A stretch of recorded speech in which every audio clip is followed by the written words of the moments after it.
way, it's a video.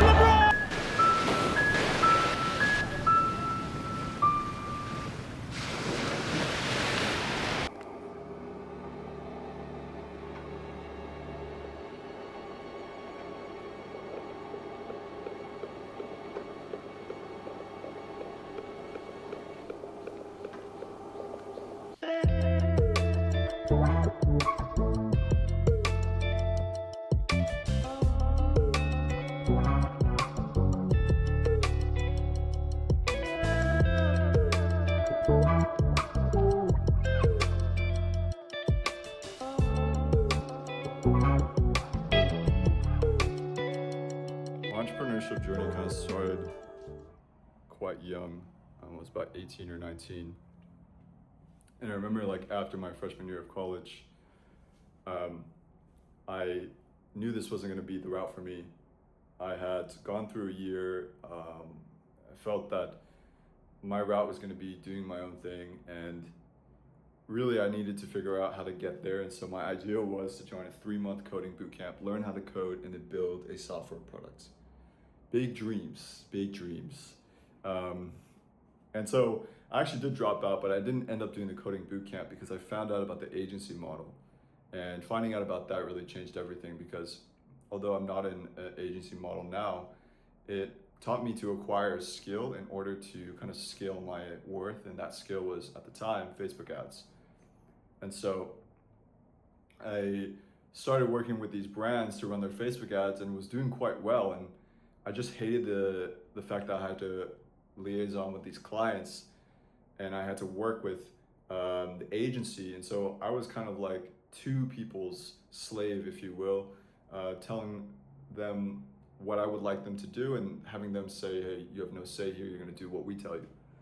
Which for me is kind of tough, because I thought that if I'm doing all this work, I should have some skin in the game, I should have some ownership of this, so I can actually see into fruition my ideas.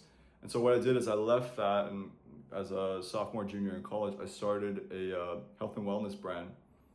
And that first product that I ended up selling is what took off. And it did quite well. I was interviewed by the University Business School, and as well as I was teaching my classmates how to do the same thing, because some of them wanted to also make money on the side.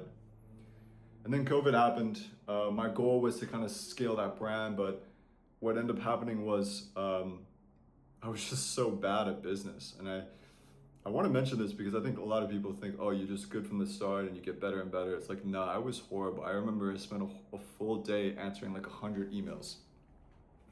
And after that day, I was like, wow, this was so tiring. All I did today was answer emails.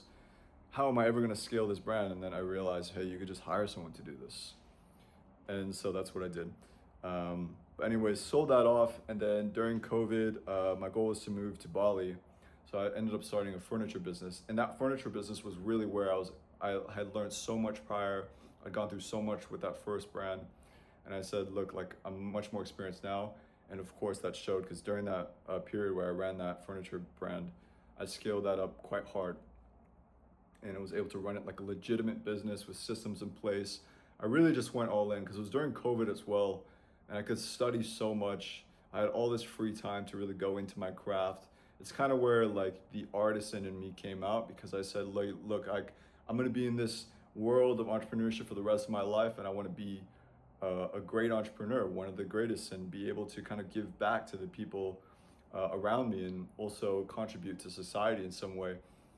And so I was running that and moved to Bali, lived there for 2.5, 3 years, and kind of lost the motivation because, you know, it's numbers on a screen. And at the time, you know, the furniture business I loved, but it wasn't a passion of mine. It wasn't something that I really felt was an expression of my art. And so the start of 2025, I sold that business. During this time, I was facing a problem with hiring where in the Ecom industry, you really want to hire someone that has Ecom experience. And so I'd ask Ecom brand owners, where do I go for this? And they say, hey, it's all referral based. You just ask the right person and maybe they're free, and then they go ahead and hire. And then I would ask my agency owner friends who work in the Ecom industry, hey, where do you go to hire? And they'd say the same, it's a referral business. And that's why I came up with the idea of Ecom Portal, which is a job board specific to the ecom industry, which was kind of perfect timing because a lot of these niche job boards were popping up, like a job board for remote workers or a job board for people who code in Japan, foreigners who want to go to Japan and live there and get a job, or a job board for low code people, a job board for manufacturing. And I started this niche job board and it did quite well because, of course, if you are a brand owner and you want to hire people in the e-com industry, you're going to go to an e-com specific job board, and vice versa. If you're working in the e-com industry and you want to get hired by an e-com brand, you're going to go to an e-com specific job board. And so in the start of 2026, I was able to sell that off. It was kind of on the decline because I just didn't really do much about it. It was sort of second in my mind to starting a new business, to finding some way to get my craftsmanship back out there. And that's where I packed my bags and moved to Hong Kong, which is where we are now, in the home office. And that's what brings us here today.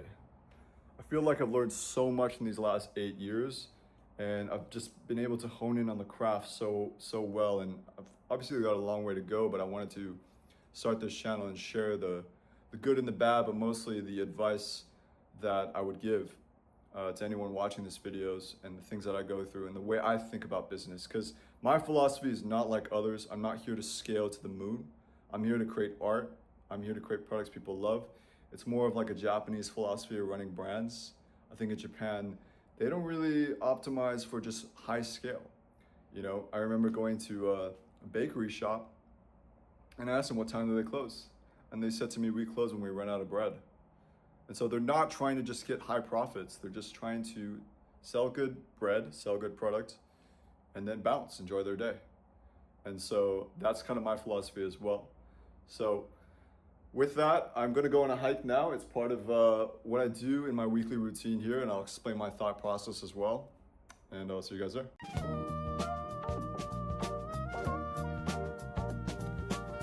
I'm on my way to one of my favorite hikes in Hong Kong. It's actually not too far away from where I live. A lot of the times I try to get out after a huge work day and get into nature, or do something physical, or something to calm my mind, because my whole philosophy on work really is just maintaining one thing and one thing only, which is focus and clarity of thought in my mind. A lot of people think that running a business or work in general is just about work output. And don't get me wrong, you do have to work hard, but I'd wager that there's a different way to look at this. I've hiked this trail so many times, which I feel like if you live in Hong Kong, you probably have done it so many times. But every time I do it, it's a different experience. I'm either with someone different, or I'm alone and I experience it differently. Even now, I brought my camera and taking photos, and it just makes me recognize things that I didn't recognize the first time. Let's say you have all the energy in the world and you're working super hard, but you have no focus and clarity of mind. Well, you're just gonna go nowhere. It's like rowing a boat really fast in the wrong direction. I'd rather care about where I'm rowing the boat than just rowing hard. And we made it. Of course, at the end of every hike is a shopping mall. And most importantly, monitoring technology usage, because these algorithms are made to jumble up our mind, but most importantly, they're made to just pull our attention. You can think of the game of business as a Tetris board. Your job is to make the right decisions fast and effectively to grow your points. If you make enough of the wrong decisions, they'll just stack on top of each other and you'll be kicked out of the game. So I reckon a lot of people out there just need the time and space to think, and then the energy to push forth their clear thinking in order to start a business and really see some success. So I was watching this video of this brand owner named Fred. He owns a jewelry brand in the UK. And in the video, he was in China visiting factories, going around China to kind of show off the advancement of the Chinese society, which everybody thinks makes cheap product and is very inefficient. Quite the opposite, actually. But anyways, he was in Shanghai going through these Chinese branded stores. And in the stores, I noticed how high quality the amount of design, interior design that goes into these stores, like the amount of floors that they have. One store had a pool in it. Another store had like different sections that would change based on the clothes in that section. So if you have office apparel or suits, that type of stuff, you'd have a office setting. If you have more hardcore designs that are more unique and more mythological, you have like a desert setting. Most of the new luxury brands in China, they don't really grow through D2C like the brands in the West. They're not really trying to grow rapidly and kind of scale revenue. They're kind of more focusing on the art and the creative of it. And for them, production is so easy because it's literally in the same country. I thought I was basically super inspired by just seeing this video that I thought, maybe I should just go there. Bad 'em up, bad 'em up, bad 'em up once. If you wanna commentate, man, for a dunce. I've been on the grind for 100 months and I ain't stopped doing music not once. Bad 'em up, bad 'em up, bad 'em up once. If you wanna commentate, man, for a dunce. I've been on the grind for 100 months and I ain't stopped doing music. A question that kind of irks me a lot is the question of creativity and where creativity comes from. And if it's just a copy of everyone else. In the beginning, that kind of frustrated me, but now I feel like creativity really is just a source of you yourself collecting data points. And then in your own mind, you come up with your own remix and your own version of everything put together. That is what creates the originality. And so in order to do that, you do need to travel, you do need to see all these forms of art, and you do need to inspire yourself. And that's why I went to Shanghai, to be able to just download that culture, the architecture style, and the things that they're doing over there. This is always married with lots of work. I had a lot of meetings to do as well, but I always try to find time to enjoy the scenery. Thought I'd make an outro to this video. This is my first ever vlog, what have you. And it's pretty cringe. Pretty cringe to make this stuff. Not because I don't enjoy the art, but it's just cringe to have my face on camera, as I'm super introverted. But therein lies the ability to grow and to have a growth mindset as well. One thing that I always come back to is this concept of the butterfly effect. So for those of you who don't know, the butterfly effect is basically the cause of one action creating something way down the line that you would have never predicted. And this happens a lot in life, right? You might meet somebody at a coffee shop and then years later you end up marrying them. Or you stumble upon a business partner through a mutual connection. Years later, you end up working together and starting a business and growing that business. But the biggest point to this is that you can never predict what is going to happen down the line, hence the butterfly effect. And so you might as well just get started and see what manifests. And hopefully this inspired anybody who's nervous to just get started. If you are nervous, guess what? You can just do things. You can just do it even though you're nervous or fearful. Thank you all for watching. Hope you enjoyed. See you in the next one.